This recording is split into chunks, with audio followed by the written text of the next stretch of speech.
اعوذ باللہ من الشیطان الرجیم، پناہ مانگتا ہوں اللہ کی شیطان مردود سے۔ بسم اللہ الرحمن الرحیم، شروع اللہ کے نام سے جو بڑا مہربان نہایت رحم کرنے والا ہے۔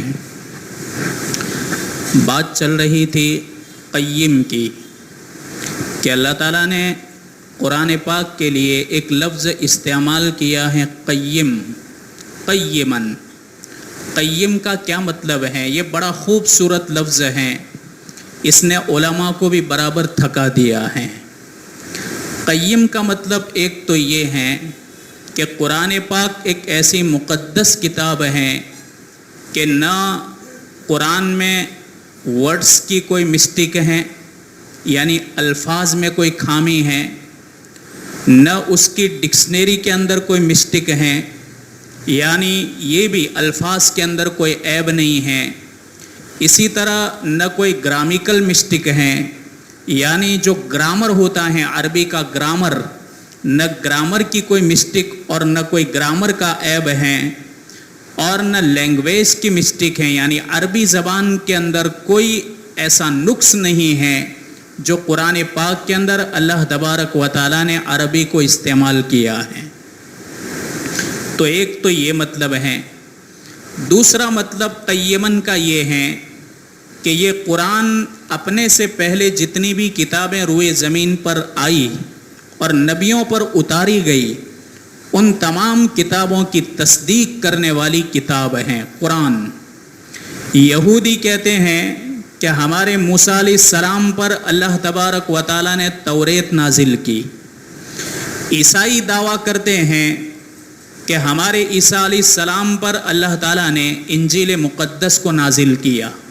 قرآن نے تصدیق کی کہ وَأَنزَلَ التَّوْرَاةَ وَالْإِنجِيلَ مِن قَبْلَ هُدًى لِلنَّاسِ، اللہ قرآن میں فرماتے ہیں کہ ہم نے انجیل اور توریت کو اتارا لوگوں کی ہدایت کے لیے۔ تو دیکھو قرآن نے تصدیق کی کہ ان انبیاء کے اوپر یہ دونوں کتابیں اتاری گئی ہیں۔ زبور، اللہ تعالیٰ فرماتے ہیں وَآتَيْنَا دَاوُدَ زَبُورًا، ہم نے داؤد علیہ السلام کو زبور عطا کی۔ ابراہیم علیہ السلام کے اوپر صحیفے آئے، موسیٰ علیہ السلام کے اوپر صحیفے آئے۔ قرآن نے کہا صحف ابراہیم و موسیٰ، کہ ابراہیم کے صحیفے برحق اور موسیٰ علیہ السلام کے صحیفے جو سیدنا موسیٰ علیہ السلام پر اتارے گئے یہ برحق ہیں۔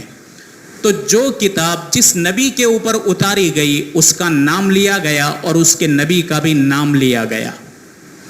میں عجیب بات بتاؤں کہ ہمارے ہندو بھائیوں کا دعویٰ ہے کہ رگ وید، یجروید، اتھروید اور سام وید، ہندوؤں میں 4 کتابیں مقدس سمجھی جاتی ہیں جن کو وید کہتے ہیں۔ ان کتابوں کا نام ہے رگ وید پہلی، یجروید، اتھروید اور سام وید، تو 4 وید ہوئی۔ یہ کہتے ہیں کہ یہ ہماری 4 کتابیں آکاشیہ گرنتھ ہیں اور آکاشیہ پستک ہیں، آکاش سے اوترت ہوئی ہیں۔ تو ہم ان کو پوچھتے ہیں کہ اگر یہ آکاشیہ گرنتھ ہیں تو اس کا اوترت کون ہے، کس کے اوپر اتاری گئی؟ انہیں کچھ معلوم نہیں۔ مولانا شمس الدین نویدی سنسکرت زبان کا بہت بڑا عالم گزرا ہے، انہوں نے بہت زیادہ ریسرچ کیا ویدوں کے اوپر اور ہندوؤں کے پرانوں کے اوپر بھی۔ 4 ویدوں کے اوپر ریسرچ کیا، 4 ویدوں کے علاوہ ان کے پران بھی ہیں، 18 پران، کلکی پران، بھوش پران اور بھگوت پران، 4 پران ہے، پ سے پی سے، قرآن نہیں، قاف سے نہیں، پی سے پران۔ تو 4 تو وید ہے، رگ وید، یجروید، اتھروید اور سام وید، اور 18 پران، کلکی پران، بھوش پران اور بھگوت پران، تو یہ 4 پران ہوئی۔ تو ان 8 کتابوں کے اوپر ریسرچ کرنے والا مولانا شمس الدین نویدی، انہوں نے کتاب لکھی ہے جس کا نام ہے انتم مہارشی۔ انتم کے معنی آخری، مہا کے معنی بہت بڑا، اور ریشی